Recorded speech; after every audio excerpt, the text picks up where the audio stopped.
আজ আমি বাদাম দিয়ে এক মজাদার রেসিপি তৈরি করে দেখাবো। চলুন শুরু করা যাক। আমি চুলায় একটি কড়াই বসিয়ে দিয়েছি। এবার এর মধ্যে বাদামগুলো দিয়ে দেব তেল।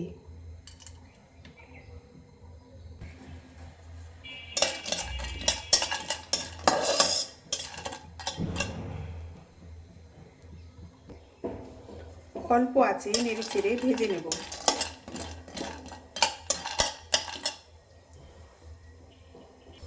বাদাম ভাজা হয়ে গেছে, এবার নামিয়ে নেব। এবার একই কড়াইয়ে দিয়ে দেব রসুন, পেঁয়াজ, কাঁচামরিচ, আদা,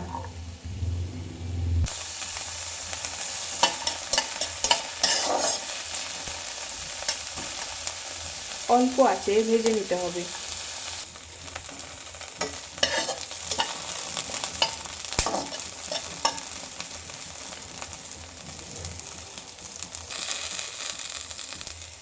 এবার দিয়ে দেব অল্প পরিমাণে কালো জিরে আর গোটা জিরে।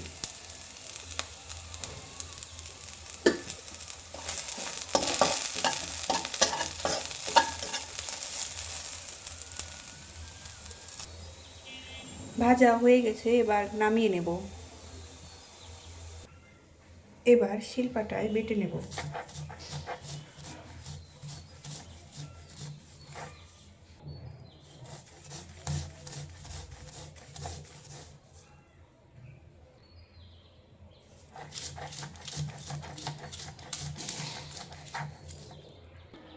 স্বাদ মতো লবণ দিয়ে দেব। ভালোভাবে মেখে নেব।